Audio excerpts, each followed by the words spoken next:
Good morning, everyone. Hope everybody's doing good.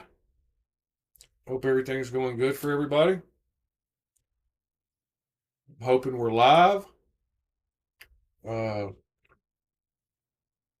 got some new things for the setup, so that's pretty cool. It shows we're live, so we're good to go. Today, we're going to talk about a few things.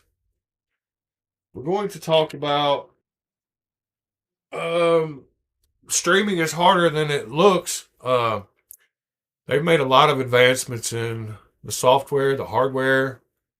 Um, Software side is what's really making it all possible. The hardware's been the same for a little while, but they've uh they've implemented virtual drivers for a lot of things that make things cool. Anyway, I got a new camera. The audio you hear is coming from it. It's supposed to have very good mono audio for streaming. It is a Insta360 Link 2 or something. I think that's what it's called. And it is what is doing the picture. 1080p is all I got it set at right now because streaming, that's plenty good. It's more about the clarity and the focus of that 1080p. And there's some cool effects we can do with this camera. Focus seems to be pretty fast. Uh, I also have learned that I need to check my microphone 1,000 times during a broadcast if I do ever mute it, because if it gets turned off, it ruins the video. So that was a lesson learned. Uh,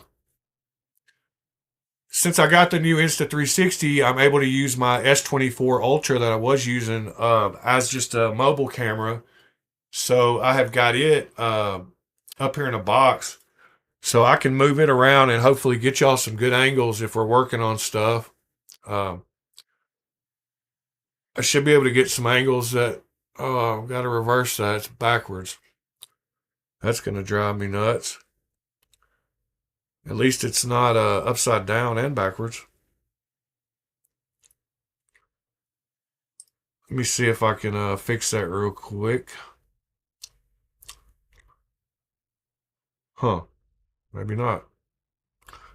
Oh, here we go. No, that's. Yep. Fixed it. All right. Um, and when you zoom to the middle, you zoom to the middle. I mean, I'm used to with the touch screen and everything. Yeah, we ought to be able to get some cool angles. So today we're going to be talking about knife maintenance. And when you buy a pocket knife, it's a very good thing to be able to do your own maintenance and to fix knives that might come from the factory not working as well as you'd like them to work. So I know a lot of people already know this, but a lot of people are starting out in knives, and I want to just share a little bit of knowledge that I've gotten. I don't know a lot, but I like to learn, so I like to try to learn something new every day. So that's led me to pick up on a few things. So we'll go over those. I also wanted to show my support for. I know this is funny seeing what's on the table over here, but I do want to show my support for American designers and makers that have decided to find some of the good quality OEMs in China and produce knives at an affordable price that are great knives for the American market. And this is one of the guys, Asher Knives.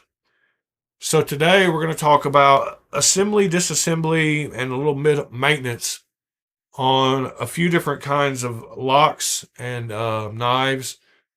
I thought these would give a good cross section of a few of the locks, and then I found a good Amazon knife. It's actually a good knife, a great knife, because I don't have an Asher button lock. So I figured we would just take apart a good regular Amazon. This, I think there's some, top liner button locks, and I think this is a real button lock. So this will be the button lock that we disassemble. I don't know how far I'll get. Let's see how long it takes. It shouldn't take too long. I'm pretty good at this. Another thing you really need to have is some tools. Um, I've got both the sizes T6 and T8 Weehaw. I've got these bigger ones that you can really get down, grip down on, and the little ones that rotate within your palm. And then I keep one of these little magnetic ones. I know that my gold one is always my T6, and this is always my T8. And then I have another one of each in the other one, so that if I need to use two to really crank down, I can anyway. So tools is important, and then we'll need some knife oil. This is just some cheap knife oil that I got. I've got some KPL somewhere else, but this is just a little bit of cheap knife oil that I got. And that and a couple of microfiber towels or washcloths or whatever you got, paper towels. You might need to wipe some stuff off sometimes. So let's start here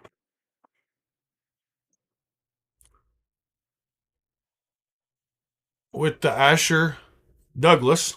It's a newer one. Um, and let's see. I was gonna try to bring up the Asher Knives website as well.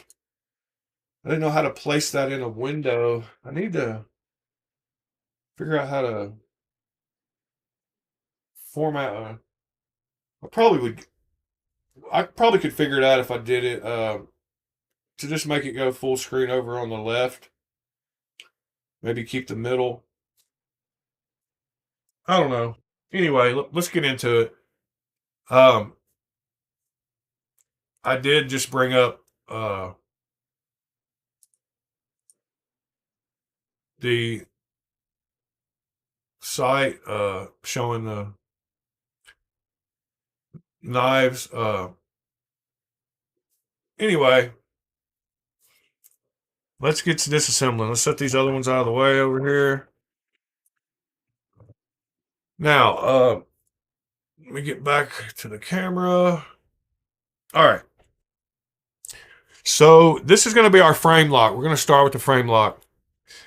Frame locks are going to have a pivot and body screws or scale screws or screws, pivot and screws.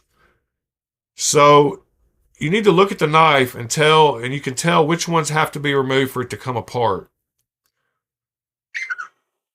In this one, I think that the pivot, yeah, they all need to come off. So the pivot does not have a Torx bit in it.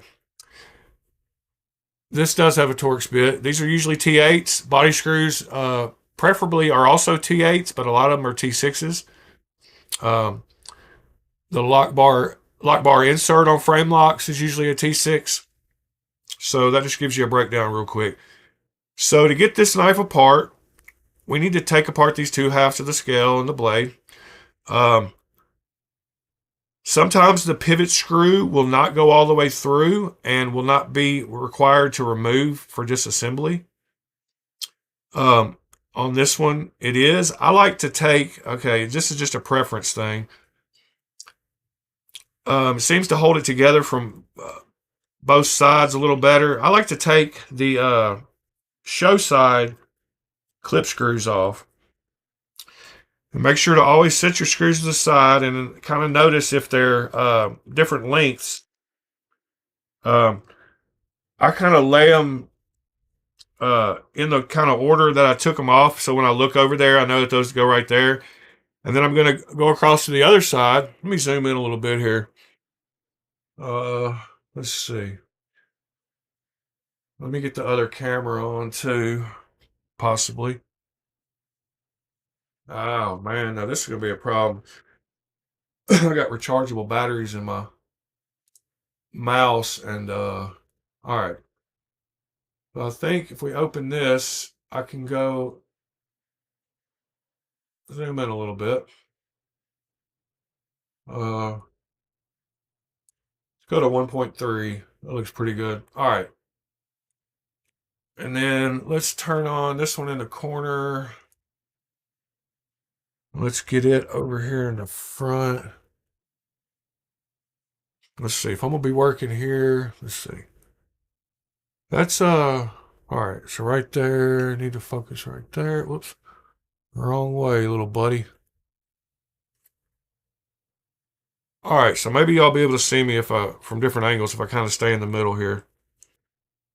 We're gonna take the pivot out.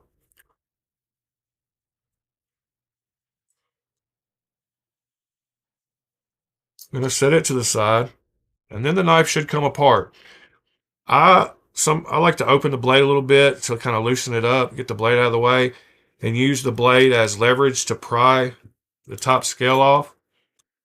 Now, since this has the pivot, I should have held this the other direction um, because everything came off of it as I opened it.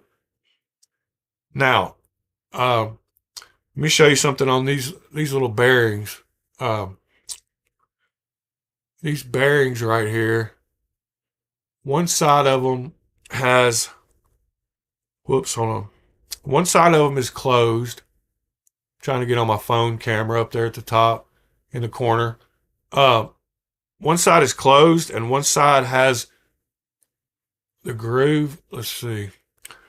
See how this one does. Oh, that camera's pretty good at focusing. All right. So if you look at these bearings, one side is kind of open and one side is closed. That's the closed side. This has got an edge. If you look at it at an angle, you can see that there's a lip. This side doesn't have the lip. This side does. I like to put my bearings. It doesn't really matter how you put them back together, but I like to put them the same side facing the blade. I prefer having the open side as the one facing the blade. So just my preference. So we'll set those two bearings off to the side. We've got the pivot. Knives usually have a pivot, two bearings, two washers, one on either side of the scales. Let me put these in frame. And a couple of pins, locating pins. And if you can't pull them out, just leave it in there. Now, these are usually in there. There's oil will hold these in. So if these keep falling out, just drip a little oil in there and they'll stick right to it. So we got the blade. We got the, and you see it. Here's all the parts. The washers, pins, blades, bearings. I can't really zoom in at the moment. Now, we want to make sure that we wipe off. This is a good practice to do. Wipe off the area that the bearings go into the blade.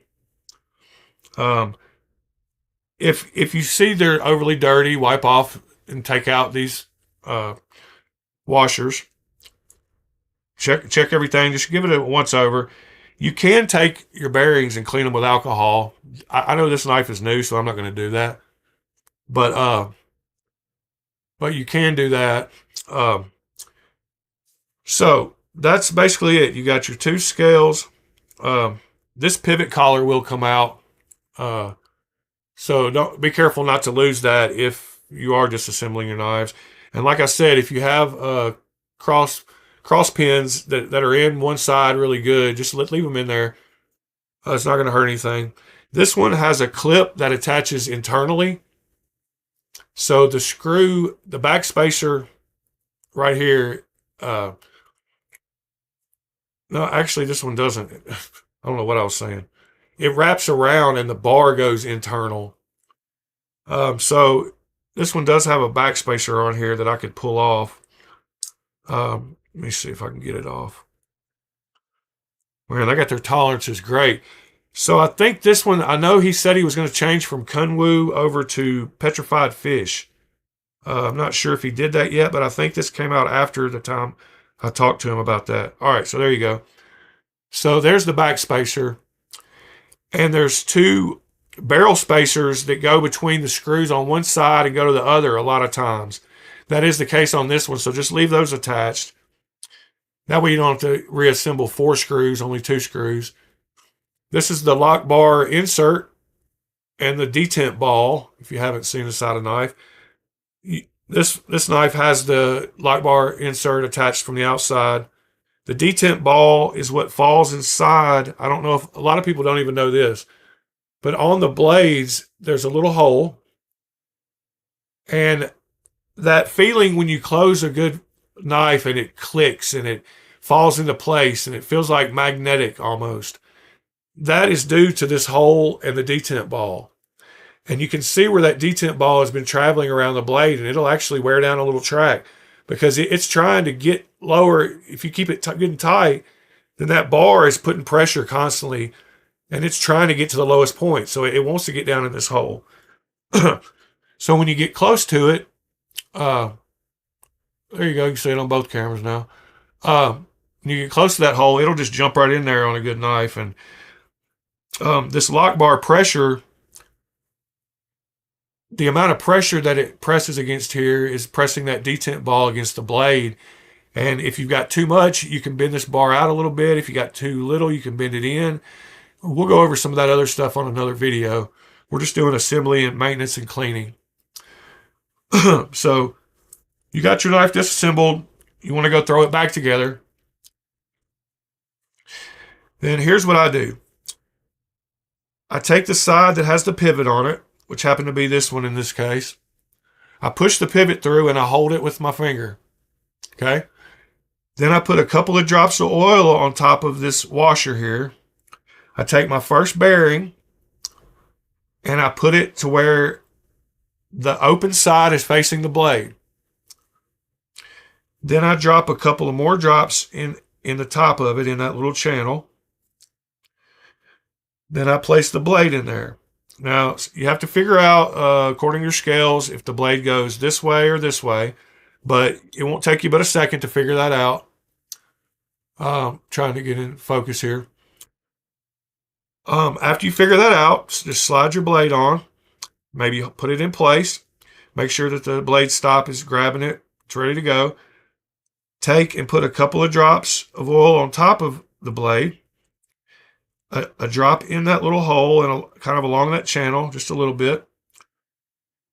I'm going to put this backspacer back on the other half. I hope you can see me in the other camera, but I'll put that backspacer piece back on. Now, we want to put the other bearing on top of the blade, and we're going to put the open side towards the metal again so that they're equal. That side's got a little edge in it. Fully closed cage ceramic bearings will be the same on both sides of the bearing. Put that on, drop a couple little drops of oil on, and then you're ready to reassemble the knife. So on this one, we've got the backspacer and the barrels going across on this half, and we have the lock pin and the pivot on this half. So there's no real easy way to tell you how to do this. One thing I do need to discuss, I didn't even think about, is since this pivot, I should have mentioned this way earlier, since this pivot does not have any way to attach a Torx bit to it, it is 99%, and if it doesn't, it is a terrible knife company, that it's going to have a D-shaped pivot. So this pivot has to have some way of not turning. And on cheap knives that don't have this D-shaped pivot, this will just spin once you get the other side tight. So this D-shaped pivot has got to fit in the other side of the scales at a certain place. So you can see that that D is on this side over the left side. I hope it's left if the camera's not backwards. You should be able to see the D part. So when this pivot comes in from the other side, it needs to line up where the flat part is against that side. I don't know if you can see that. This is the pivot sticking all the way through, but there's a flat side of that pivot. It needs to lock in. So now that we know that, and we just totally had to disassemble the knife again, we'll throw it back together.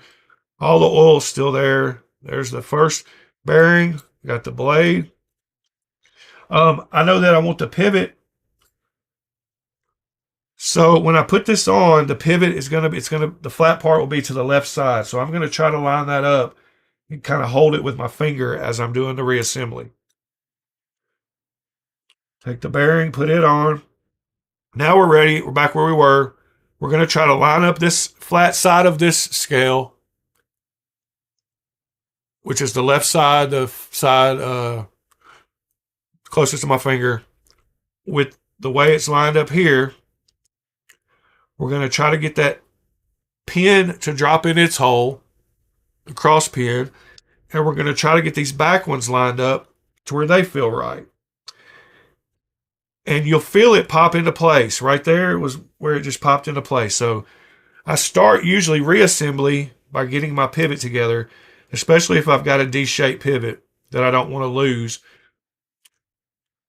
So I put my pivot in. I put it mostly tight, not completely tight, just mostly tight, just so that D part not going to come out. All right. Everything else is locked together good. You can see the back spacer meets up. I don't know if you can see right over there, the back spacer meets up. We're going to take, oh goodness, we left out a pin. That's a great example. So I wasn't paying attention, and there's a cross pin back here. I'm not actually sure what it's for, but we're going to find out. It goes in the back here, and it's just, oh, it's for the lanyard. Yes, it's for the lanyard to run around. I'll show you when we reassemble. All right, you'll feel it start to snap in. I think we got it first try there. That back pin fell into place. Everything fell into place. We're going to tighten this again. Sometimes reassembly, you'll do this 4 or 5 times. And you'll feel that D-shaped pivot when it pushes into place on the other side of the scales. All right, we got that little pin just creates a little place to loop a lanyard around. It's a cosmetic thing on this. I mean, a lot of knives don't have that. They'll just have the hole there. Now, once I do, I try to tighten these body screws tight. I leave the pivot 90% tight, and you can go backwards a half a turn until you feel the screw seat in the threads. So I get it reassembled. Now I want to check the side-to-side play and see how tight I got it. And I actually got that one pretty tight. Centering is perfect. Make sure, yep, centering is dead on. You can see right there. I don't know if you can see, but camera angles are so weird too, because if I move it to the left or the right, it's going to look like it's off, but I can't see to get it exactly dead on, but it is dead on. And then I take and I usually work the knife a few times to get that oil kind of seated. And so there you have, that's how you disassemble, clean, oil, and reassemble a frame lock. All right, we're quickly going to move into the next type. And we might not even do that type. We might just talk about it. Might as well do it. So this is the Asher Knives Acudo. I can remember that because of the blade shape here. Comes to a super sharp point. This one has nested liners. So instead of it being a frame lock where the whole side of the frame over here is cut out and it bends in and puts pressure on the blade, this liner comes in behind the blade, pops into place the same place as the frame lock does. But the advantage of nested liners is left-handed people, when they hold a right-handed knife, they're going to be putting pressure on that lock bar. Whereas this knife, they're not going to be putting pressure on that liner. So they can open it just as easily as right-handed people. And, you know, I'm sure they can close it too. Well, I know they can.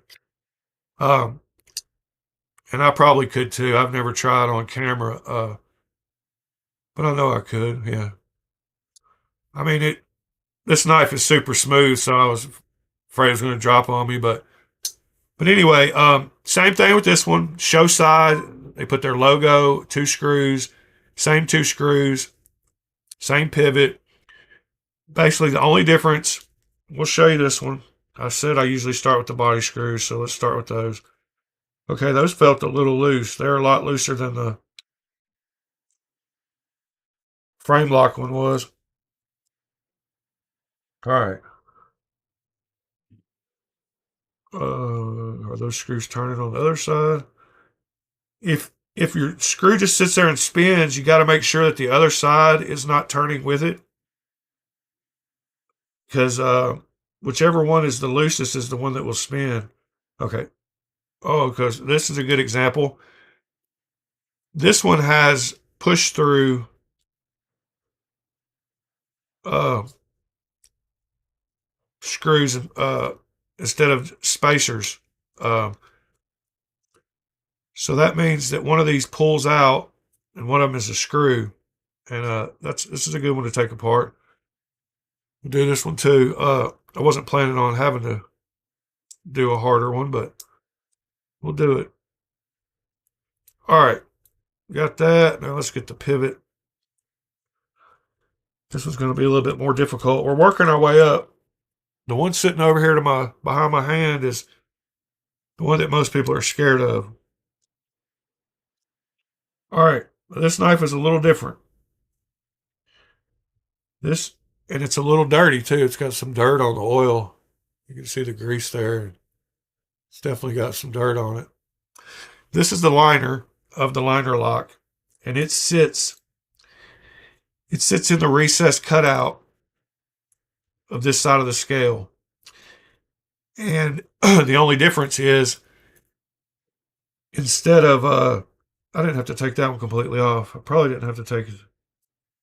If I'd have got the screw right, taking the screws out of the other side. All right, I'm going to kind of tighten that one back, make it easier on myself. Well, I said that, but it didn't tighten up. Hold on.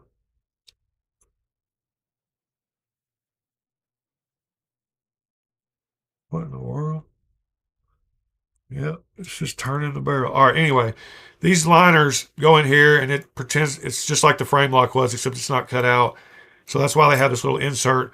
And most good companies will mill a little place when they're called nested, and they don't go all the way down the sides of the scales. That's what makes them nested, and they're a little nicer being nested. Um, so same thing. We got a pivot. We got two bearings on the other side. See, they had those bearings wrong, in my opinion, because they had one way and one the other, and it doesn't really matter. They're the same width, either way, but I like just to have mine the way I like it. So we're going to clean up this knife same way. If you can't get the bearings out of stuff, use the edge of your screwdriver to pull them out. These bearings look pretty rough, and if I had more time, I would probably clean these. And I don't know why, because I just got this knife. But basically, you have the same thing: bearings, pivot screws, body screws, pivot screw, pivot barrel. The barrel's the part that goes through from the show side. You got these two pins here. You don't want to lose those. You got the D-shaped pivot that we need to line up with the metal part of the liner. And on this one, the flat part, I can definitely show you on this liner. There's the D-shaped part of that liner. It's facing down on the screen. So when you put this pivot, you want the flat side to face down, just like that, so that this will fit over that D part, just like that. You want those two flat parts to be together. So you want to try to line up your pivot before you start reassembly. We're going to drop a couple of drops of oil right there. We're going to throw a bearing on with the smooth side towards the outside, the open part towards the inside. Throw a couple of drops of oil on. We're going to throw the blade on. Make sure you have it. We're going to clean the blade off with that pivot. It's kind of dirty. And figure out which way the blade goes, whether it goes this way or this way. On this one, it goes this way. Get it out of the way. We're going to put a couple drops of oil on. Take the other bearing. We're going to put the open side, which is this side over here, towards the blade so that the nice side is towards the scales. We're going to line up our D-shaped pivot for reassembly. We're going to hold it good and tight after we get it lined up. Now, this one, I should have disassembled differently, but we are going to have to put it back together a different way than how we took it apart. So I'm going to take this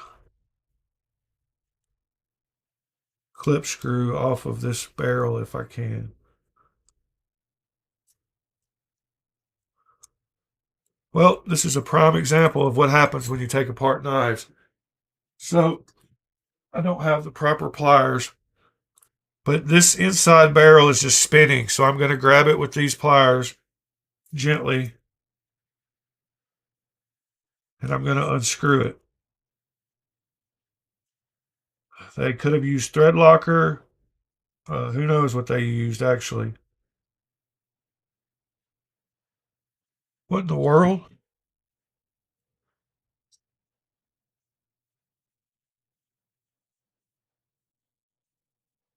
I am having issues. All right, sometimes you get, those just feel like they're locked. Man, this is terrible. All right. I'm gonna try to do this from the pivot side. Difficult, but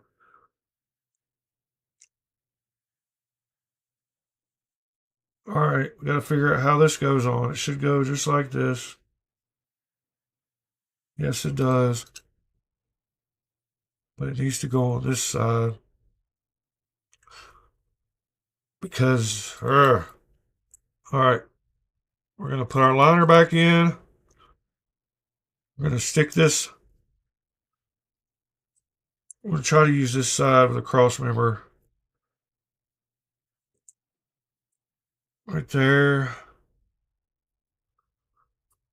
Aha, now I see why it was difficult to take apart. Because this backspacer has to go on that one and go around that one. Boy, they got some weird notches cut out of this. All right, there we go. Now we got the backspacer on. It's lined up. Got everything else lined up. We're not missing any cross pins. Got our liner on there. We got our pivot facing the right way. There you go. I felt it click back together. There, the pivot just went in. We'll throw the pivot screw in again, about 90%, just to hold that D-shaped pivot in place.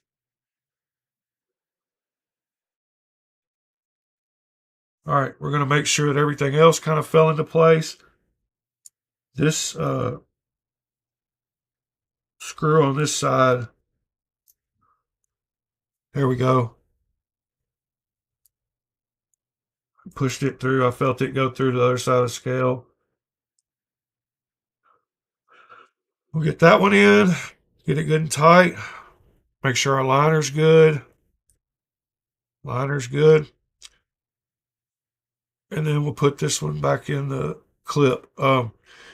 This clip is an awkward clip, and it was probably a bad choice to start with because, aha, this is going to be a good one too. Oh, maybe not. It just wasn't pushed through.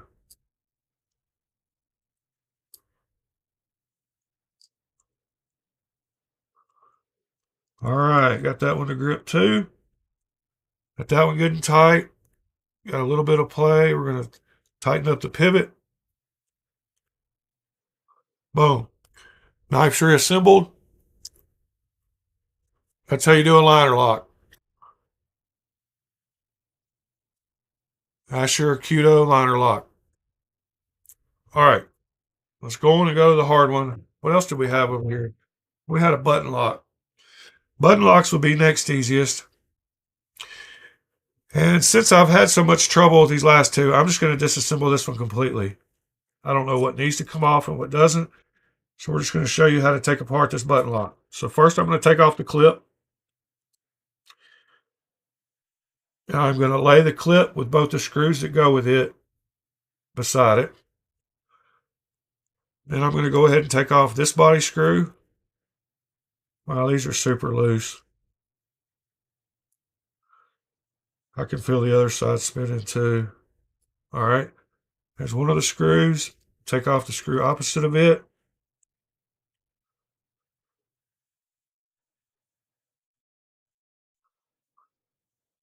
Maybe. Could be the inside barrel could be spinning, but I don't think so. I think I got it. All right, we're going to go ahead and just start taking these other ones out too.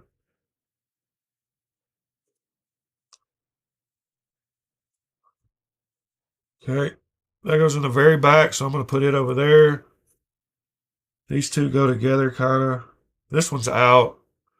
All right, got all the screws out. Now, this pivot has a place on both sides for the T8. So usually,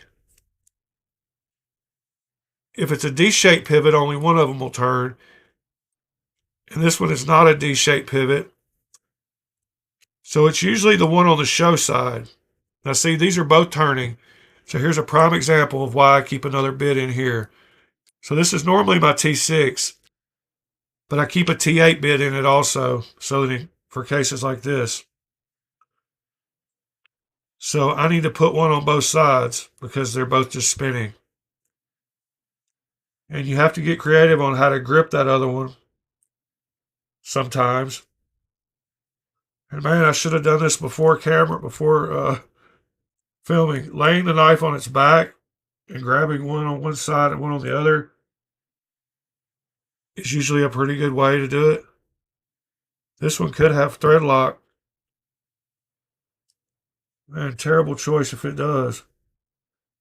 It's way tighter than I thought it was going to be. Might have to skip the button lock for now and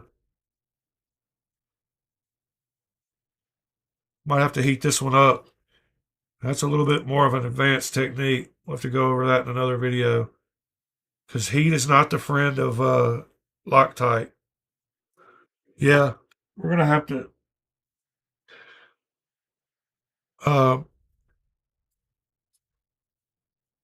going to have to do our thing with this one on another day. And that one screw is going to piss me off. It just came out. It was out all the way, and so the back spacer. Now I got my bits mixed up on my tan one, and my back spacer fell out because this screw. Start shooting videos for something, and it's guaranteed it's gonna mess up, huh? All right, now the screw's back out of the way.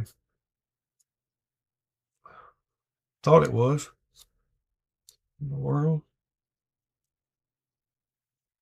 There we go. All right. Put that screw back in a little bit. There we go. It must have a threaded insert in the middle of that back spacer for these screws right here. I'm going to put this one back together and move on to the crossbar lock, because the crossbar lock is the most difficult anyway.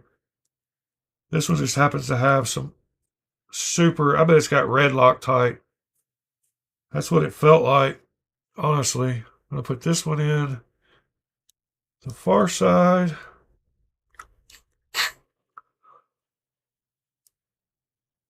I know these videos are just for new people, so if you're a seasoned knife person that takes apart tons of your knives, you probably don't need to watch this part of this video. We're going to move on, though, to something else here in a second.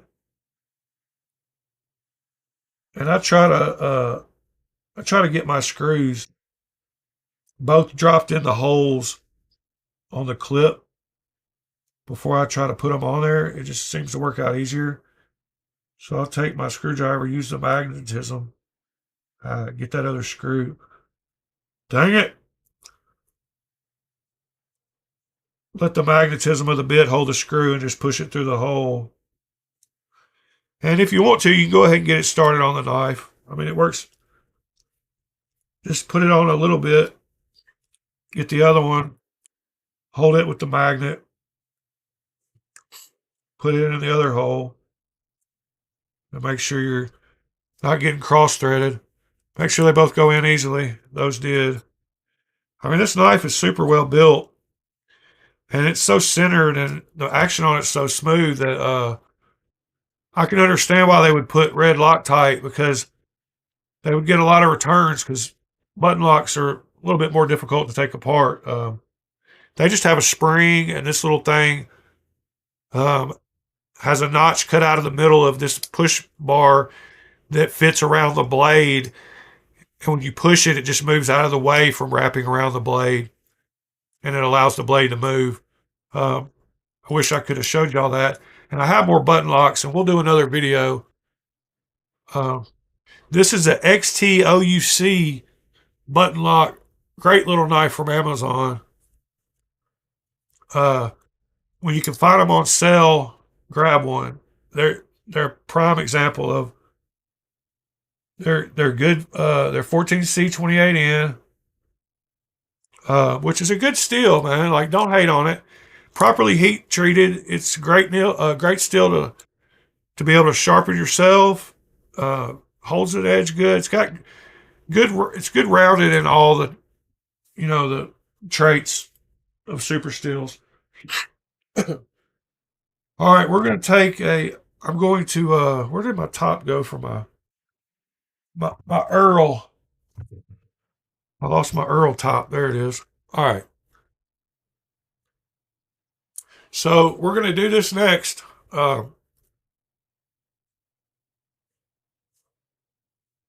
Crossbar, the old crossbar with the Omega springs. We're going to go browse a little minute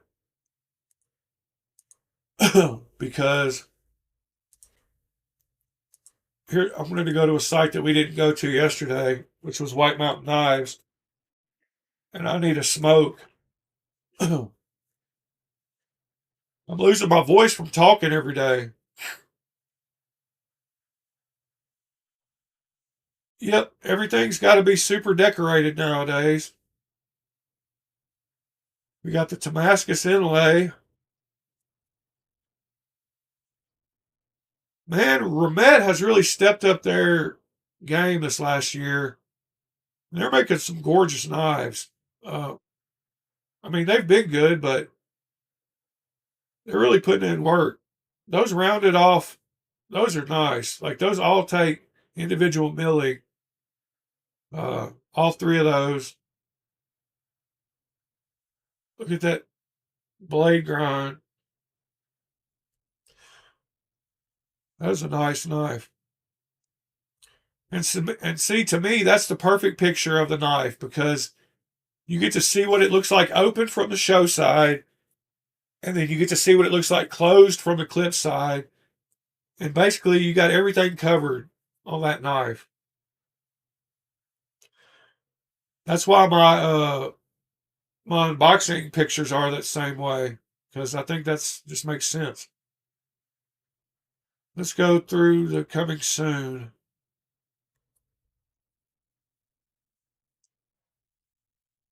All right, some raccoons coming back in. Porcupine. What is the Corsair?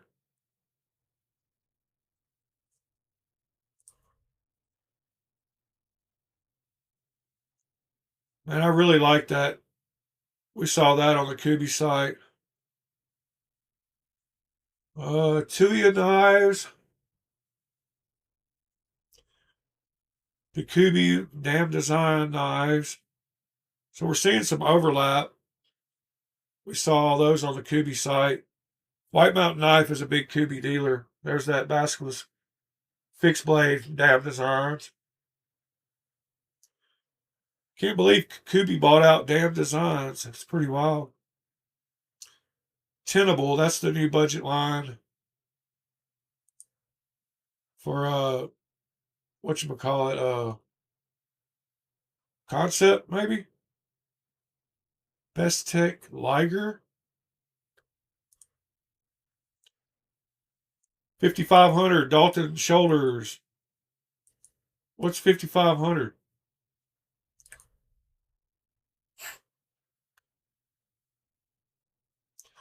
Those Tenables look pretty nice. I like a good $60 knife. Uh, those are good budget Best Techs also, crossbars. Those Kubi ones are looking pretty nice though. I want one of these. Yep, I definitely want one of these because it's got the lock like and I hate when they do the pictures like this. White Mountain Knives messes up sometimes. They don't get the pictures right. It's got like the Ankylo. It's got the same lock, but it's the full size. They didn't want to call it the night. My God, having a brain fart. Somebody in the chat, let me know. Nighthawk Night. I've got one over here. Well, that's going to drive me. Nightshade. Nightshade? Yeah, Nightshade. So that's basically the new version of the Nightshade with the Ankylo lock in the middle. But since it had a different lock, they didn't want to call it. Oh, they did rename. Yeah, Mini Nightshade Shilling Cut. Yeah, okay. I don't know why they changed the name from Nightshade to Shilling Cutter. Makes no sense to me. I wonder if. See, that one just says Nightshade Crossbar Lock, but this one says Nightshade Shilling Cutter, and they're the same knives. I don't know. That's weird. But anyway, that knife is like that. It's got the Ankylo lock with the blade of the Nightshade. That Vosti looks super nice. For that price, that's going to be a nice knife. Dropping in April. Everybody needs to grab them one of those. I can guarantee you, Vosti is a great OEM, and that's going to be a great knife. And I like both of these colors, even though I don't like either of these colors. Because if you got to use that blade color, they matched it perfect with these two. Like, that's all you need. Don't make any more. Just leave them those two. Make people be forced to buy an artsy looking copper colored bladed knife with copper PVD and just be done with it.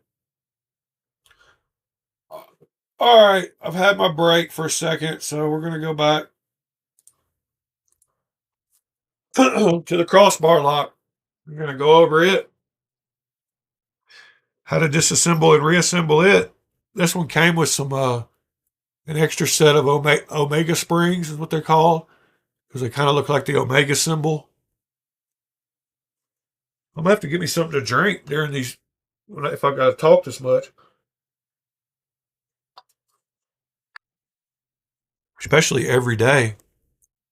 All right, so disassembly on this knife is way different than the other two. And I should have picked one that was easier without a captive pivot, but we're going to go for it.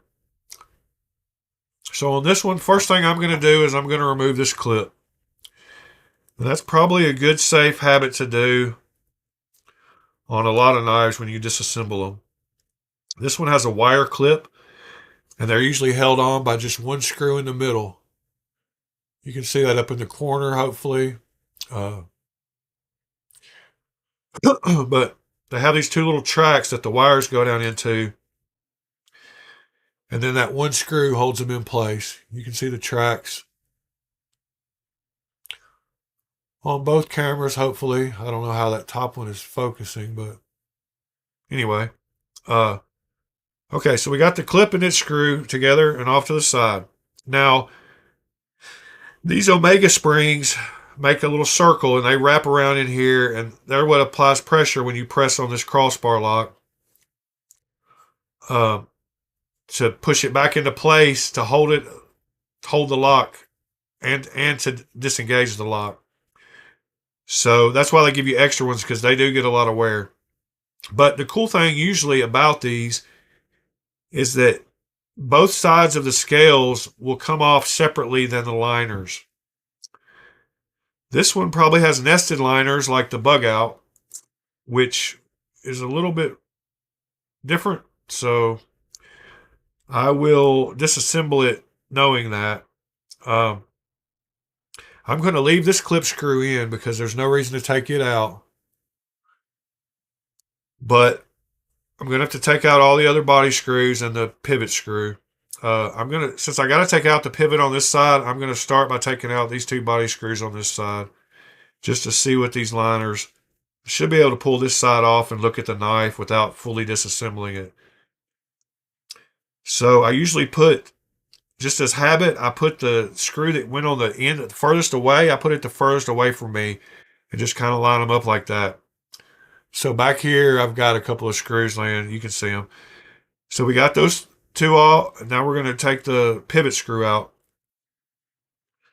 Luckily, unlike that other one, this one was not Loctited together with red Loctite.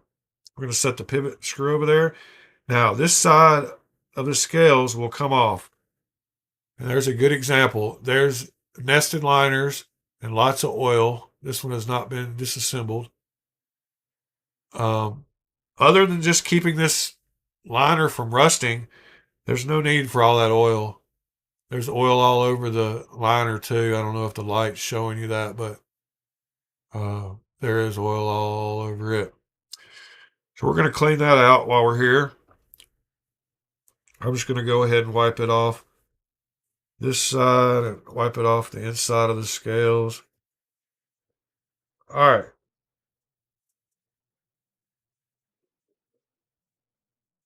Around the pivot. Now, this is a good picture of how the Omega springs work. In that top, let's just do it in this main one. So this spring right here wraps around the crossbar lock, the crossbar, period, the bar. It wraps around both sides and it goes in a little hole. And this knife is actually adjustable, so you can adjust the tension. So right now it's in the middle. You can apply more pressure by moving it up towards the crossbar, or less pressure because you're unloading it or loading it. Just think of the pressure. So when we press this crossbar, we're applying more pressure.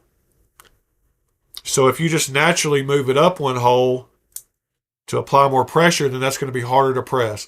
So away would be lighter to press. Closer to the crossbar would be more pressure. And there's one of these on both sides. So the way you disassemble this knife is you take these springs off first on the side that you have apart. And you'll see that it wraps around the crossbar. And then it just comes right out. So there's the first Omega spring. We got that one out of this side. Now we're going to take off this side of the liner because it will just come right off. It does have the captive pivot again, like I said. We're actually going to open it and try to use that leverage again. It's got that D-shaped pivot. So in this part of the liner, I don't know if you can see, but on the back side of this liner, on this back side, it's flat on that side. So that's the place that it's going to be holding the most pressure because that line is kind of locked into place. Oh, and you can't pull that side off unless you press this. So I'm trying to show y'all, I should just take the pivot out. I'm going to have to put it back, so I'm just going to push the pivot out because this will be easier to show y'all the other side. So the other side should come off now too. I don't know why it's not. Well, there's the blade. Man, they got tolerances on that pivot and that crossbar lock. Let's see. What in the world? Why is that not coming off this side over here? There's no more screws. Oh my goodness. I didn't take this. I'm an idiot. Guys, to get this liner off of this side, you have to unscrew the liner from this side. Oh my God, I'm an idiot. And of course, these are just going to spin too. Everything I do is making it hard. They're making it hard on me. So I got to get this liner off because I got to get this backspacer off. So this liner is only held on by the crossbar lock and I can't get it off. So what I'm going to have to do, oh my goodness, what a headache. I'm going to have to put a screw back in.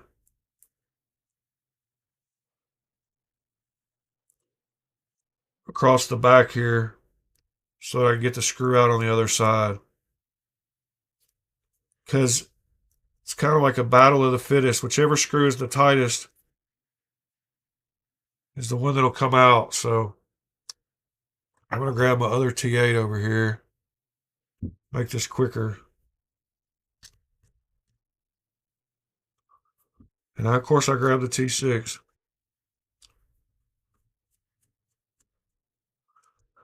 And it's just turning the one on the other side again. The reason a lot of knives you can pull off the sides. This one is milled to where the crossbar lock is locked in right here.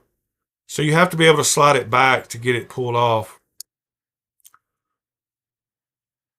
And the liner goes the full length of the whole scale. So I can't get this side of the liner off.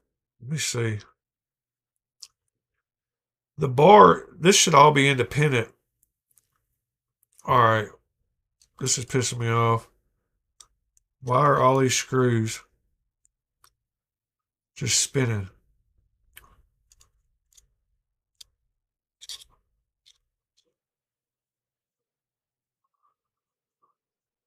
No idea. It's like they put thread locker on one side but not on the other. And I can't hold enough pressure against it. Let's see if I can get off.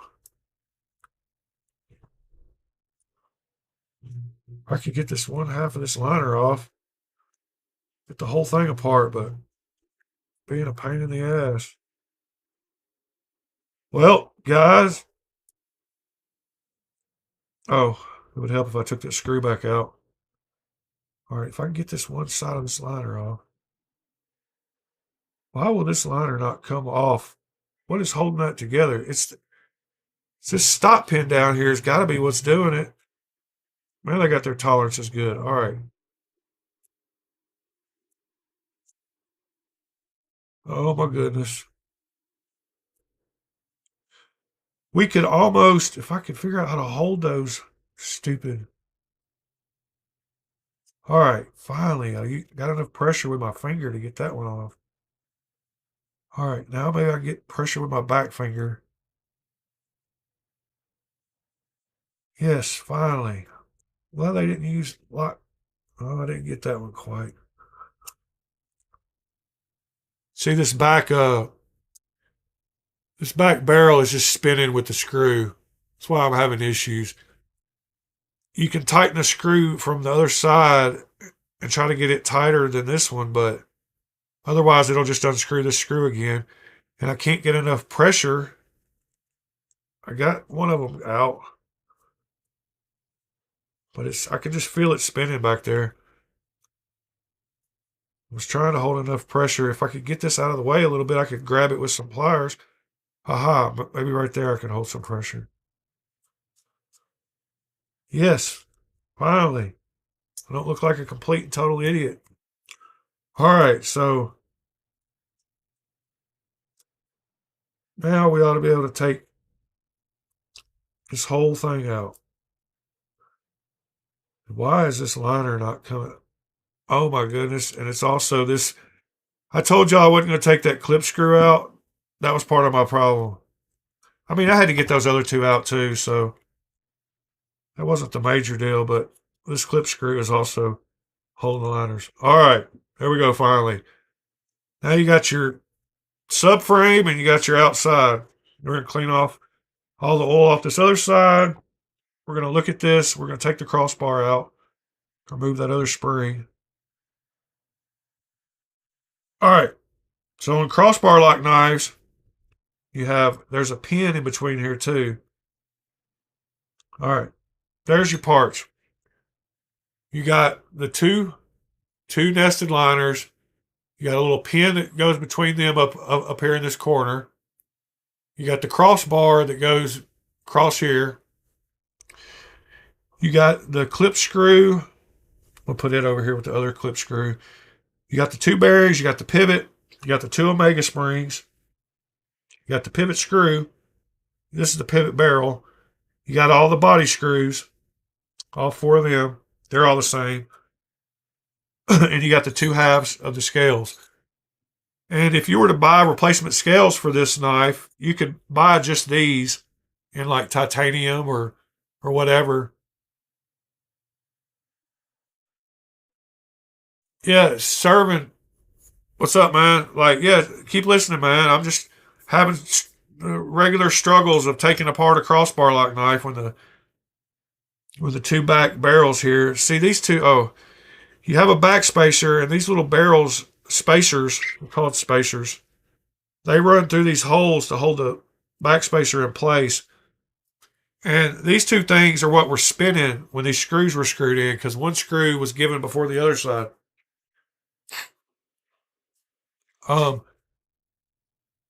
Y'all, let's see.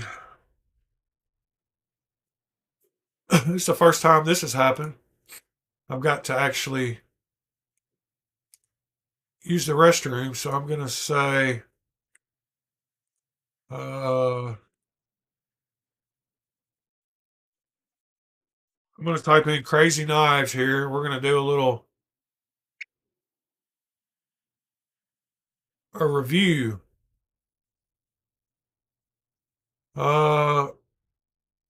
Let's see, Crazy Knives Blade Show.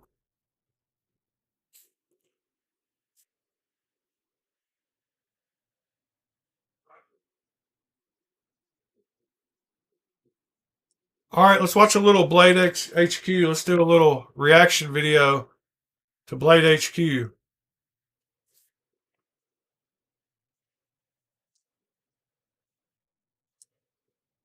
Why are we staggering so much?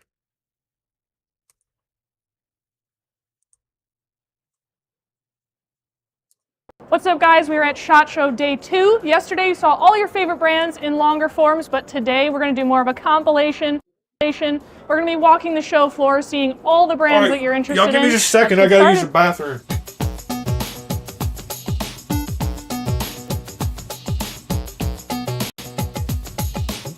All right, guys, our first booth is Boker, and we're going to check out this new Backcountry. So this is a new fixed blade from them. It looks like they're kind of entering the hunting phase with this knife. It has Magna-Cut blade steel with this awesome orange G10 handle, as you would see on other hunting knives. The handle feels really good, super ergonomic. We got jimping on the back of the spine as well as the tip. I would say you could even use this as an everyday carry if hunting really isn't your thing, but it's something that you can easily have in your pocket or on your waistline every day, and I think it would be pretty reliable for something if you're gonna go out and use it or stay home and use it. All right, so next we're gonna check out a cool new design by Lucas Burnley, who you guys all know and love. This is called the BFF Packlight. It's another fixed blade, so we're gonna stick in that realm. This one's super lightweight. It has RWL 34 blade steel, something that you can easily throw in a pocket with a nice sheath. So this is a great option, as well as they have a cool skeletonized version of that exact same knife. So if you're more into something extremely... All right, since this is a reaction video, I have to react to that. Um, I don't know, it wasn't too long, so I don't have to react very long. But what'd y'all think about those two knives? I like Burnley. All right, that's the first time that's happened, and I'm surprised because I've gone like an hour and a half, hour and 45 minutes that I actually had to use the restroom. Sorry about that. All right, so we're going to reassemble this. Now, the best way to reassemble this is to do this subframe first. Get the crossbar in there, and I'm going to have to show you a trick or two about how to get I don't know if I know any tricks, but how to get the bearings back in place on top of the blade. Luckily, this blade is recessed, so that makes our life a little bit easier. A lot easier. Heck of a lot easier.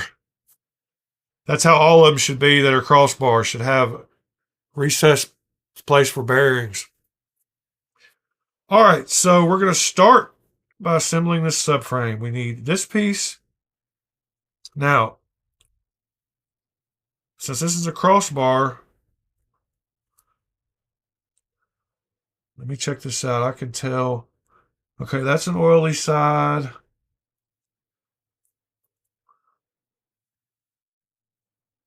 And that's an oily side. So the pins go on this side and on this side. We're going to put that pin in first, kind of just get it laying there. And we're going to take our two back spacers, the ones that just sat there and spun, and we're going to put them in. Let them find the little hole where they recess down in those holes. Wait till you get where the back spacers are D-shaped too when you take apart a knife. Not just the pivot, but the spacers going across are D-shaped. That would have solved the problem I had, which was them sitting there spinning. Why is that one not going in there right? Is it D-shaped? No. It was just stuck. All right. There we go. Is that right? Doesn't look right. It's got to be right, right? Yeah, that's right.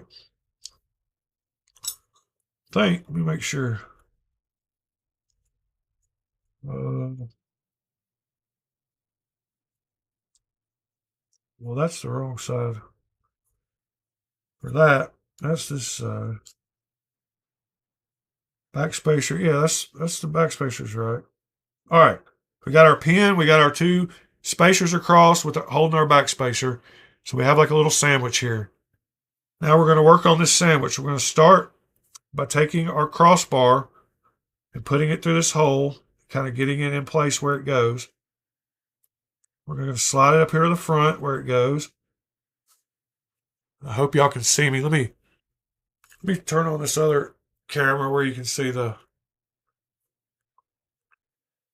hopefully be able to see, but I got this little sandwich. So I've got I got the pin down here in this end, down here.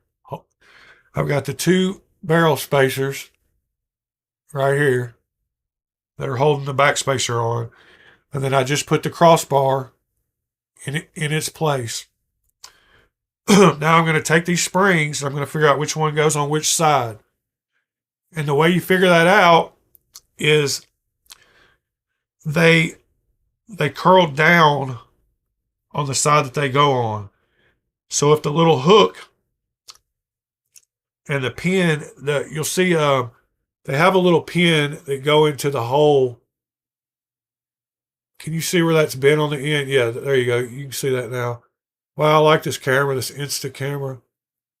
You see where that goes into the pin. So we know that goes against and goes in the little hole. And this is going to wrap around, and we know they go down. So we know this is the right one for this side. So I'm going to stay with the middle. I liked the tension it was on in the middle hole. So we're going to stay in that middle hole. Actually, we're going to hook the pivot, the crossbar first. So it just wraps around the crossbar. It goes in a little channel. And once you have it wrapped around the crossbar, you just bend it enough to get that little pin in that middle hole. All right. So now you can see I wrapped it around the crossbar and I stuck the little pin in that middle hole. I've still got everything else. The two barrel spacers back here, the little pin in the front up here. I'm going to flip it over and I'm going to do the same thing. I'm going to take this one. I'm going to wrap it around the crossbar. I'm going to take, I'm going to bend this up into place into that middle hole. Doesn't take much pressure, just takes a little. It's the back hole, that's the middle hole. So now I've got that side pushed into that middle hole and wrapped around the crossbar. Now that's our entire subframe. And other than just slapping these on the outside,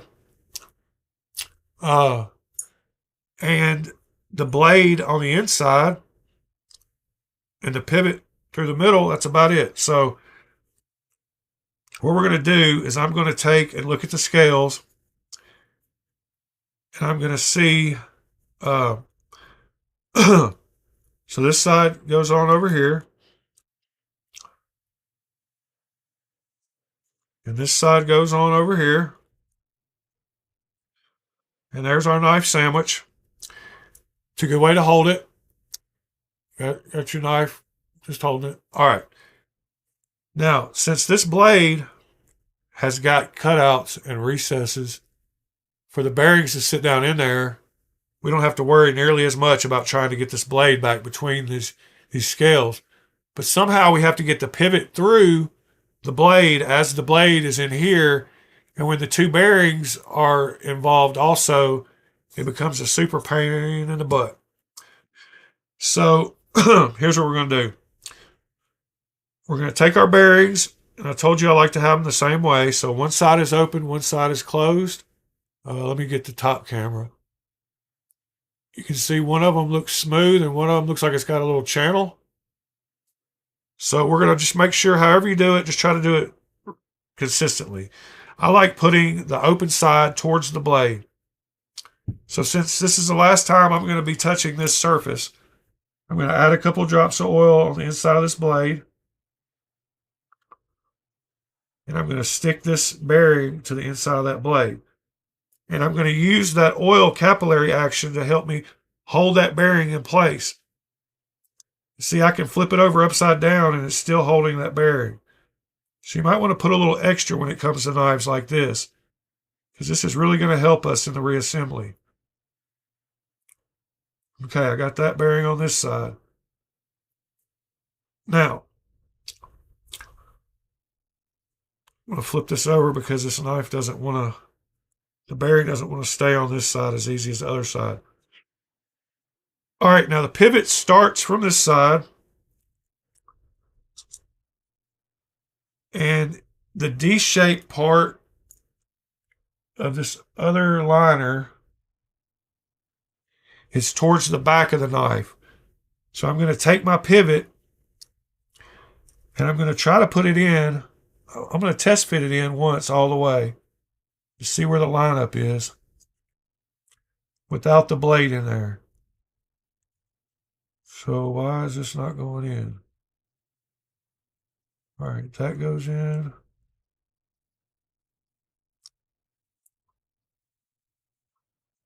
Well, if we can't get the pivot in, can't get none of it together.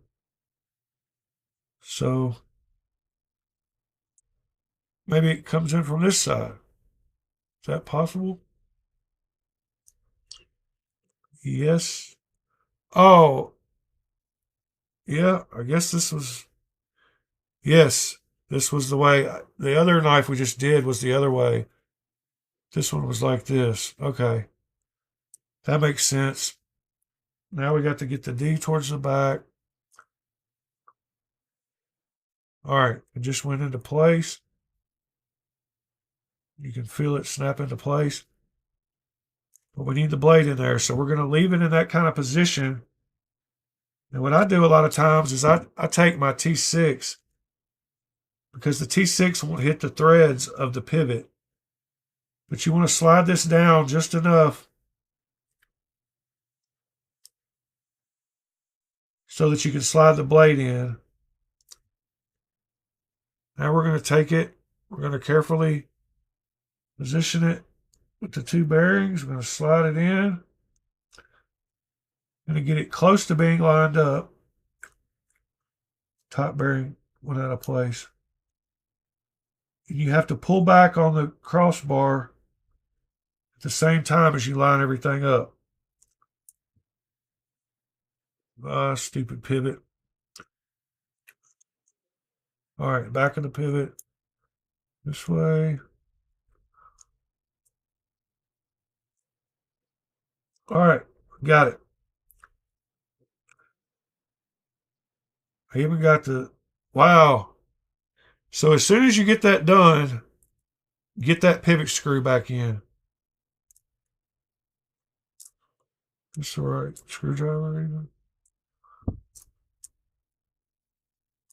You usually get it started by with your fingers.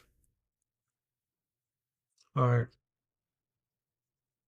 Same way before, get this to about 90% so the D-shaped pivot won't come out. About right there.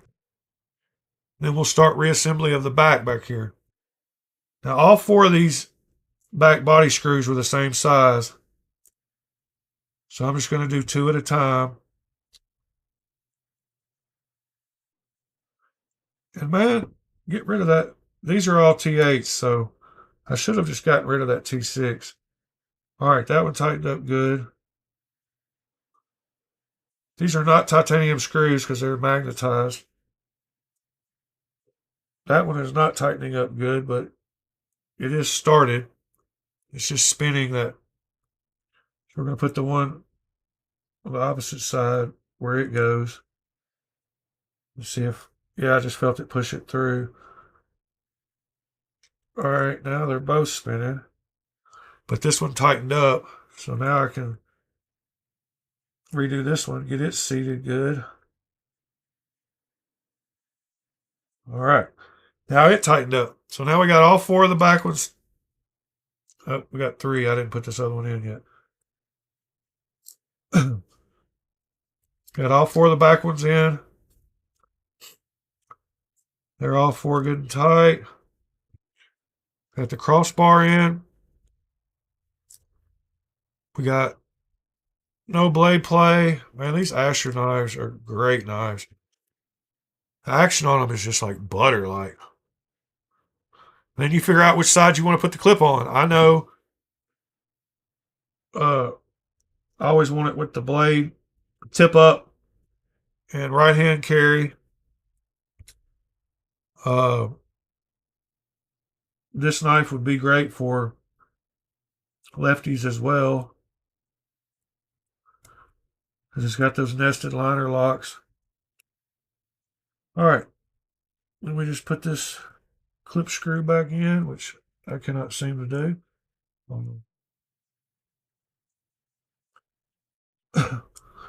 Here we go. Clip screw back on that side, and then just the placeholder clip screw back on this side.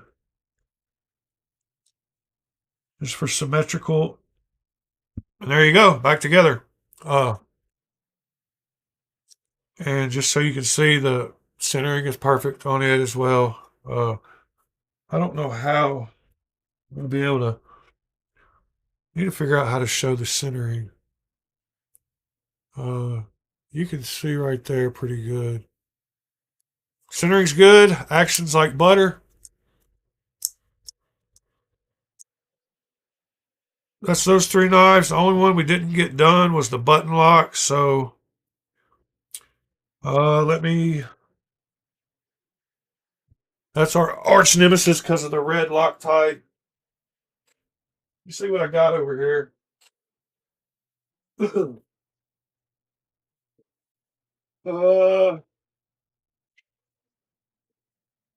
Maybe a hammer or a bit. But I know I've got some top liner locks. But that is not really a button lock. Hold on. Give me just a second. Way too many knives floating around. Okay, here's one.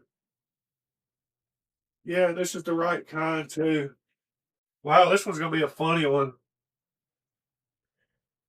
This one has some kind of safety and all kinds of stuff. Even adds more to the mix. Can't be scared. If you're scared, say you're scared. All right, I'm gonna move that back. I'm gonna get that aimed over here a little bit. All right, just finished up that one.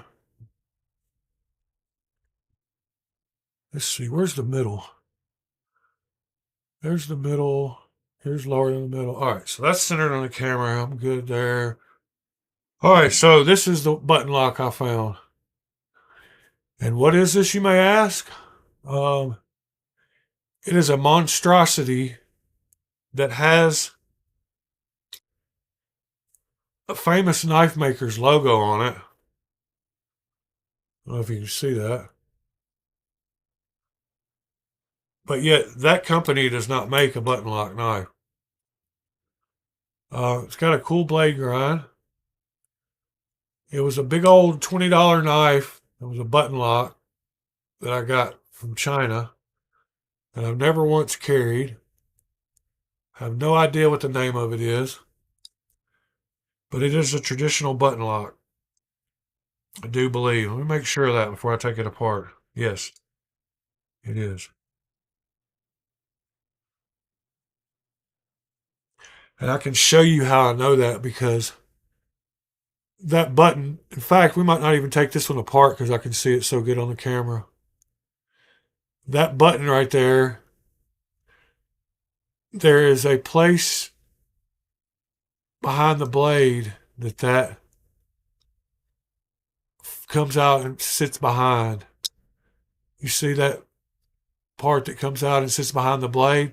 And when you push it into this hole on the other side of the scales here, you push that over into that hole, it gets out of the way of the blade, and then the blade can rotate.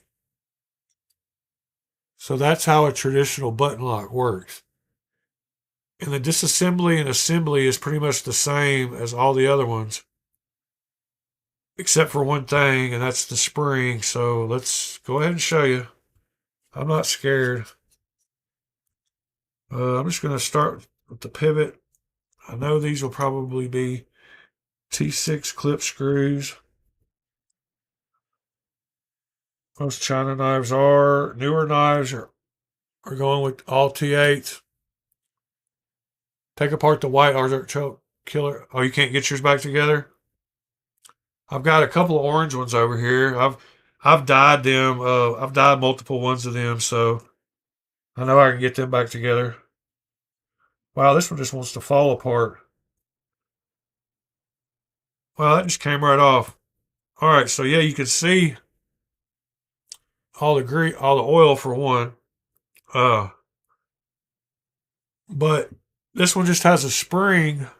Oh, you can't see that because of the. Oh, you can see it in the other camera though.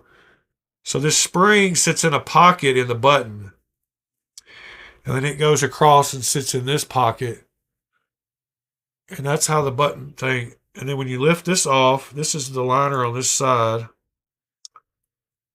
There's the cross pin. That's the stop pin for the blade. It goes in this little place right here, and that's what locks the blade. It goes behind the blade. Sorry, I was looking at the knife wrong. It goes right up here at the top,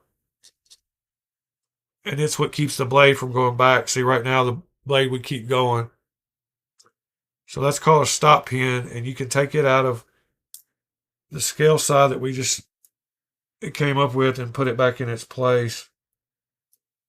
That'll kind of help you keep the blade wrangled. So now the blade will go back and hit it and stop. And here's your button. The button on this one, so the blade comes off like this. The button goes through the other side of the scale here. Bearings falling out. We're just doing it.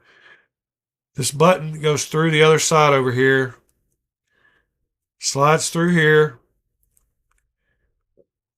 When the blade has a little curve place right on the back here that gets caught on part of that button, but actually will turn on the other part of the button.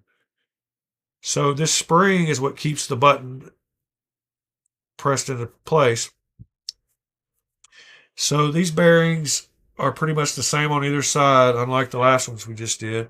This knife didn't have any oil around the bearing area, just had some oil on the scales, and it's not too bad considering what I've seen before. That wipes right off. So what we do, this pivot is not a D-shaped pivot. It's just a totally round pivot. So that makes everything easier somewhat. So we'll just put that through. We will put a couple of drops of oil like before. Put one of the bearings on. Put the blade on. Put a couple of drops of oil on top of the bearing. Put the blade on. Let it lock into place. Put a couple of drops of oil on the top of the blade. Put the other bearing on. Now, this button will not go past the blade when the blade is in that position. You have to get this out of the way of the blade. Actually, you have to put it in kind of with the blade. You have to have it in and kind of hold that as you slide the blade underneath it and get it. There you go. Get it kind of locked in. You can see it'll wrap around the button on the inside, but when the button comes and gets in its way, it won't. We'll show you that when I reassemble. So now we drop the spring in a little pocket. We put a couple of drops of oil on top of that bearing also. Take our liner. It's got the locating hole for the lock pin. The spring will come right up through that hole, and the lock pin will go into place. And you'll feel everything kind of pop into place. The blade is free at the moment. These back ones aren't really holding themselves in. Okay. Back ones are cool. Got the pivot in, got that spring in, kind of holding it all together. Now we're going to slide this top scale on. Get that spring sprung. Push it all the way down to the pivot. And get our pivot screw back in. This just makes things easier. Trust me. About 90%. We're going to line up our other holes.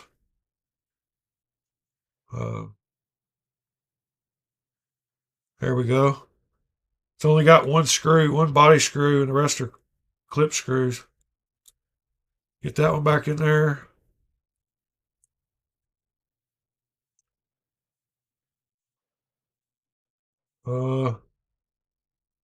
Wow. It doesn't have many threads catching, but that's how it was. We have the button.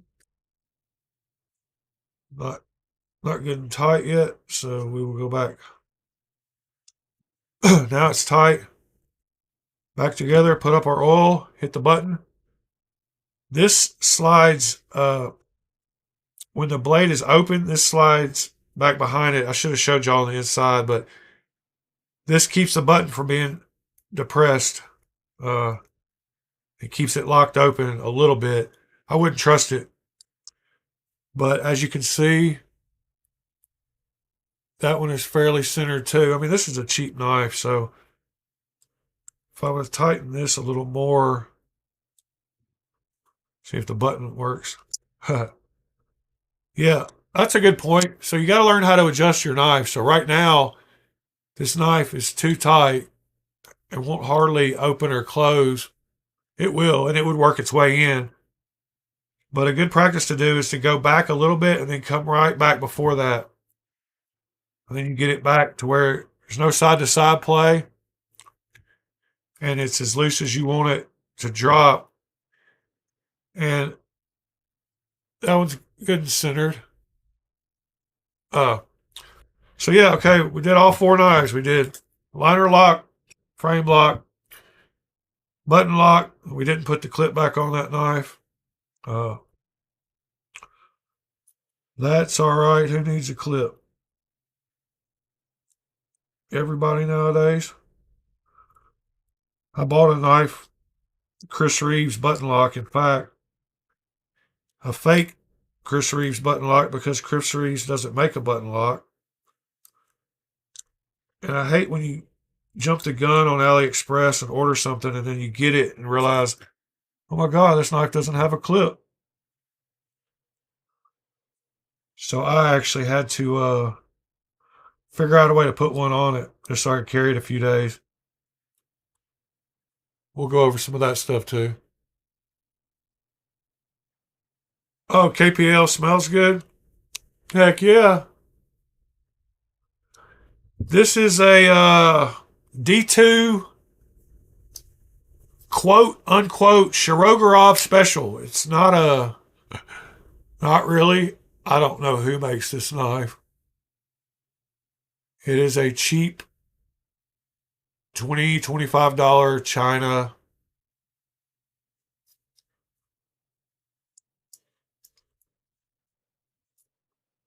Uh, yeah, knife. It's just the one. The one I started to try to do had was a Amazon special button lock, and it's got the same kind of mechanism. You just can't see it in there, but as good as that other one. Actually, you might can. You can see it goes into the side of the scales. You don't have to have a big lump on the side of the knife like this one does. See, it's got that big hump on the side to hold the spring. They can figure out how to mill it out so that it pops into that little pocket uh, without looking so ugly. And this is a great budget button lock. It's the XTOUC from Amazon. Yeah, the blade grind is awesome regardless. You're right. And if it's good heat treated D2, which I have pretty good faith that China went through a good phase of where they were like, oh my God, we got real D2. And they did have real D2 and they learned how to heat treat it. So I don't feel bad about it. Uh, yeah. So if you get a chance, check out this XTOUC on Amazon. It's a great little gift. I mean, it makes a great gift for button lock. And you can hear how it sounds. I mean, it's got good sound, good open and closing. Uh, I like my little top zoom camera. Pretty cool. You get 2 angles at once. I hope y'all can see that. Who knows? Like, look, I've had the last few days of these videos. No telling what y'all are actually seeing. Like I said, that Asher came with extra Omega springs, and you can see why after we disassembled it and put it back together. I've really been impressed with ProTech, man. Uh, I've only held a few like real ones in my hands, but out of the replica scene, my ProTechs are some of my best feeling knives. I'm missing a knife. What in the world? Maybe I'm not. Maybe I just put them. I forget they all go in upside down. Can you explain that to me? Why do knife manufacturers make their boxes open to where the knives are all upside down? That is just crazy to me. Like, I could show you 20 nice knives where you open the box and the knife sits in there upside down. And of course, this one doesn't. Wow. I'm just joking. They go every which way. I like the pouches. I like Asher. What about this little thing that's been in the corner all day? What do y'all think about this little guy? That's the definition of a chode. Yeah, but packaging, uh, hands down, I'm going to show you the best packaging in the game. Oh, speaking of packaging, I got something up here that came with my J cape. Look, I got a something obscene. It's one of those old. It's like a snap bracelet. So it says something obscene on it. Came with my J cape. I like when the guy is honest enough that he got it with the knife. So he got it at a blade show. So they gave him this. But it's like one of those snap bracelets, but it's a koozie. So it's got metal in it, and it wraps around. I don't know if you know how those little snap bracelets used to work. You might be too young for that, but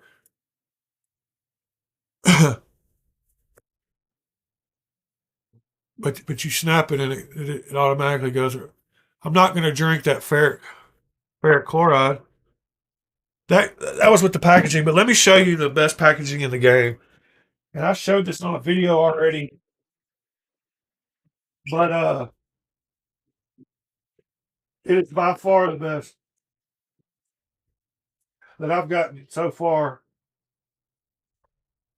and it is.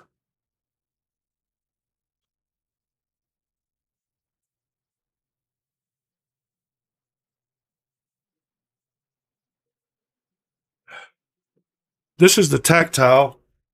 Um, I was given that as a gift.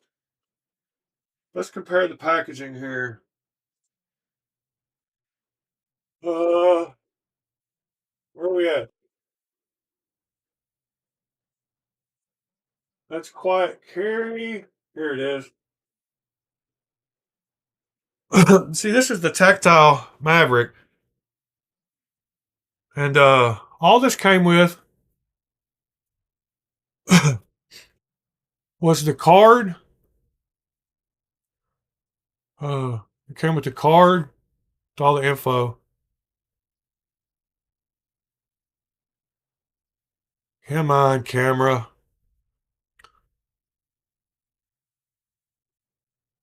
What's going on with the focus? It was working good. And this little foam, like this is all it came with. This was a this is a Maverick. I was gifted this knife uh, for helping a guy out. He just gave me this. So that's the packaging on the tactile.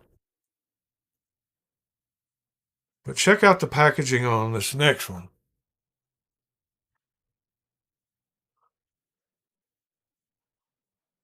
Crazy packaging. Oh, this is another guy who does cool packaging.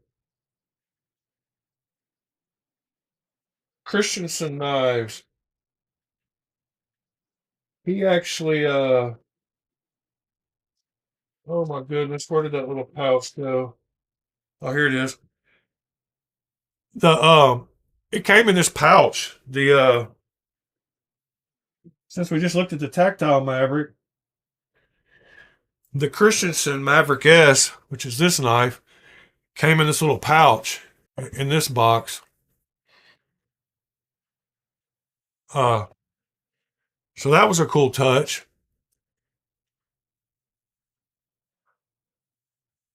But this is the one, and it is.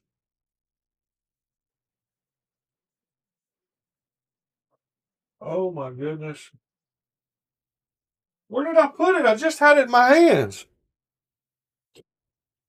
Okay, that's just stupid. Got way too much stuff when you can't find something that's right in front of you. Oh, it's right here. Here we go.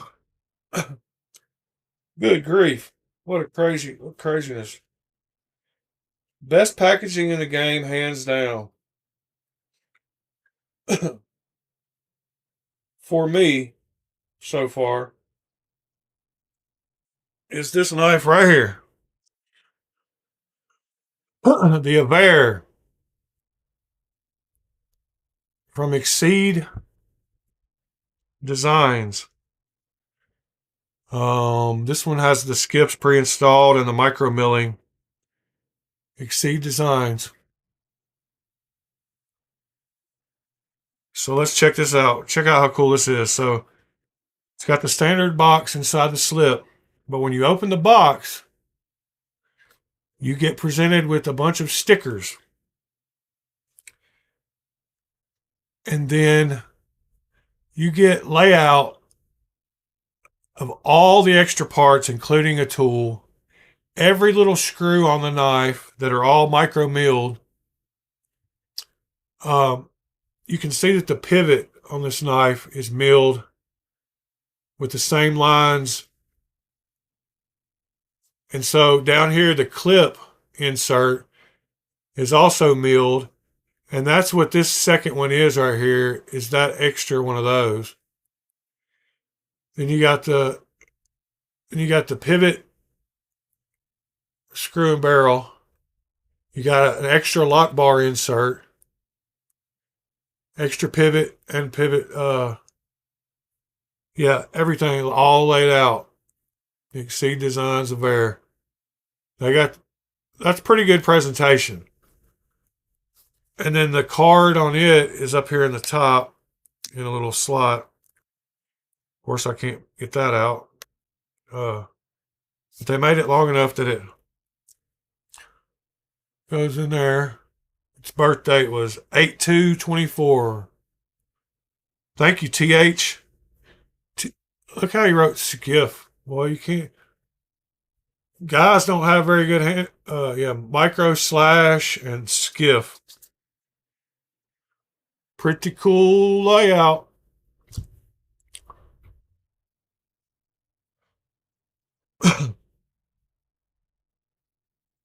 I wish all my boxes looked like this. Oh, and I had this one laying out here just because this is pretty dang plain. All you get is a nice foam, a card, and quiet carry. How does that look like a paint? I'm seeing shapes. That's a pretty plain box though too. But that Avere, that tactile is okay. I like the little bag. I don't know. It's nice. It was inside there. It's got a nice snap on it. And it reminds me of something I might have kept stuff in when I was in my younger days. I don't know what I would have kept in there, but it probably wouldn't have been no good.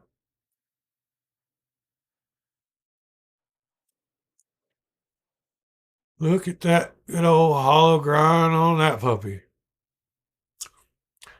That Maverick S is a beautiful knife. Wonder how the cell phone camera. Yeah, I got pretty bad handwriting myself. Actually, I'm lying. I can actually write pretty good. All right, I need to keep this bag in this box or I'll lose it. I had it separate, but we've been going for an hour and 45 minutes this morning, guys.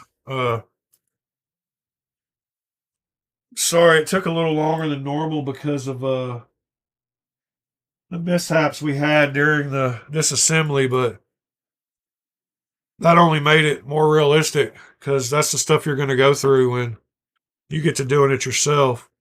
And I'm actually kind of glad some of those things happened because we pushed our way through them all, and I had to show you what might have happened actually happened. So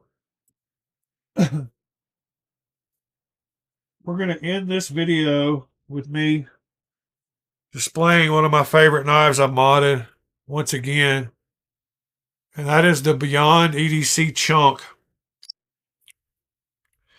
And this was the first one that I got that did not have a blade window or blade hole, but I knew that I really wanted it to have one.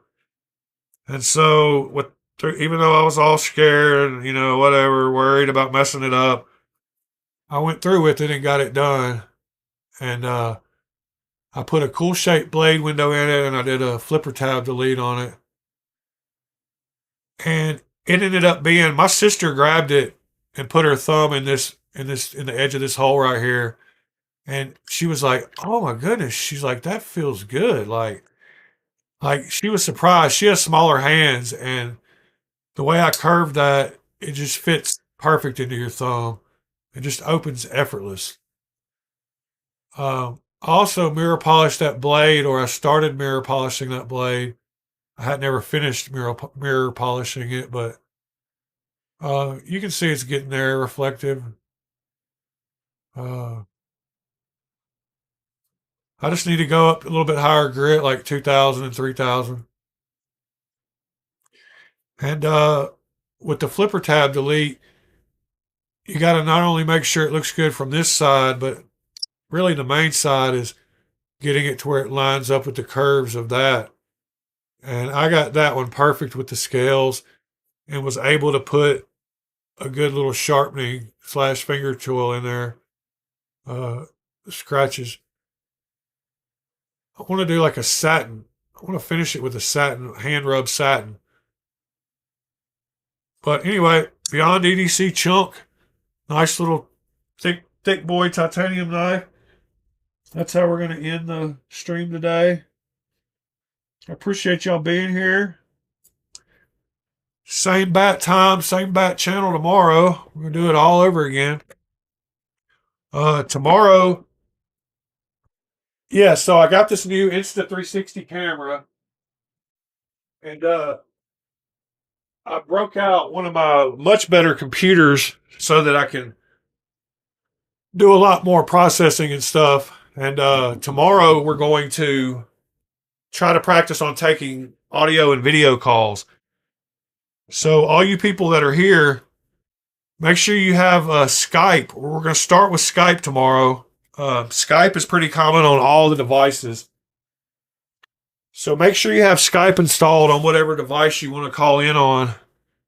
And I will give you a link, and you should be able to just use audio or audio and video. And I need somebody to help me test that. So tomorrow's the day. We're going to have, I've got, this new camera, so now we can do all kinds of new angles. And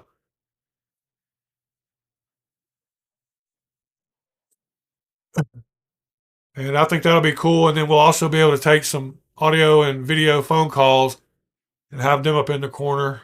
Having the two different camera angles is pretty cool. And I can tell what the lag is by how long it takes.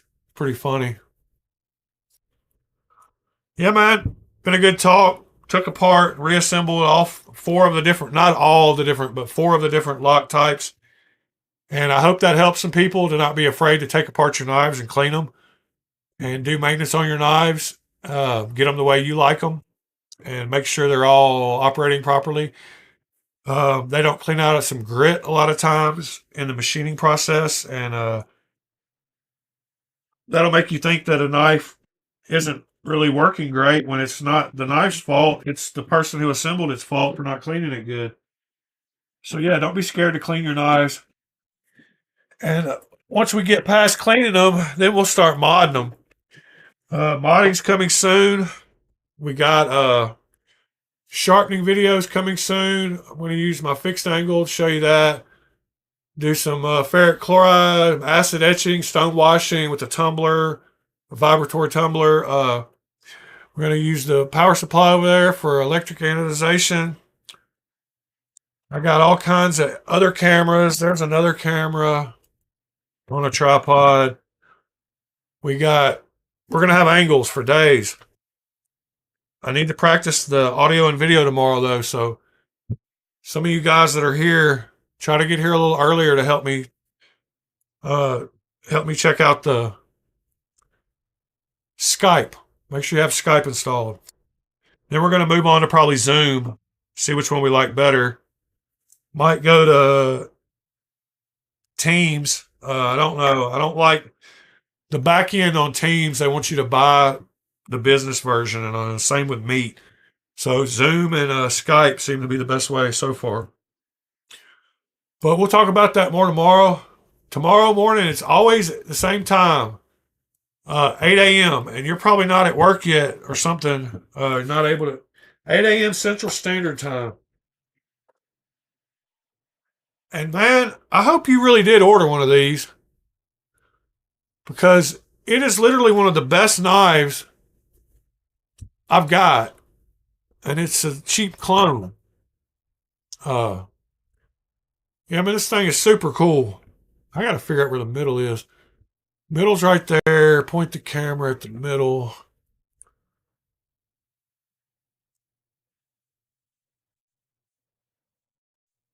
Oh, it is the weekend, huh?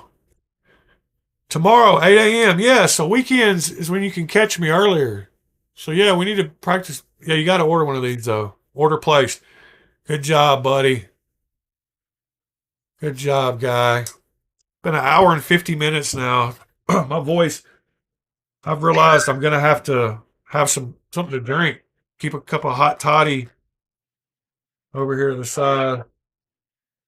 Uh,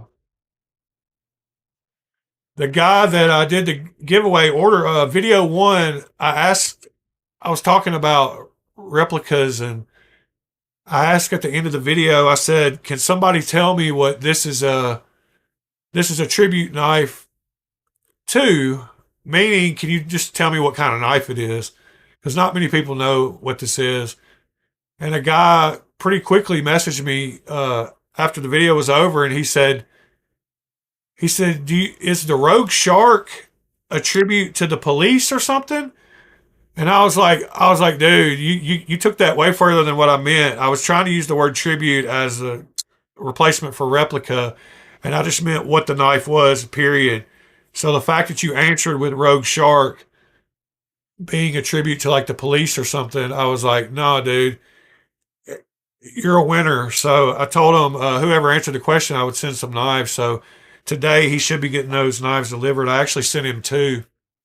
I don't think he's been back on here since then, since episode one, but he won two free knives and he should be receiving them today. I hope he gets them. Uh, and I've decided that instead of trying to sell a bunch of these nicer Amazon knives that I have that are great little knives, I'm just going to start doing them as giveaways every day. Or not every day, but like once a week or have some kind of little contest. I don't know, but I've got a lot of knives that I could give away and not feel bad about. So I'm going to try to TKT. It's a Skyke Rogue Shark. It's not a TKT, but yeah, it's a Skyke Rogue Shark. Unless TKT stands for something else. And it could be that too. Uh, what does TKT stand for? Somebody, knife, technical.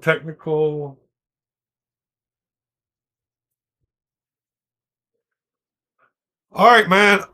Appreciate y'all being here. Like I said, tomorrow we will be here same time, 8 a.m. Central Standard Time. Todd Knife and Tool. Well, that's pretty cool. See y'all tomorrow. 8 a.m. Central Standard Time, 9 a.m. Eastern, 6 a.m. Pacific. That's pretty early.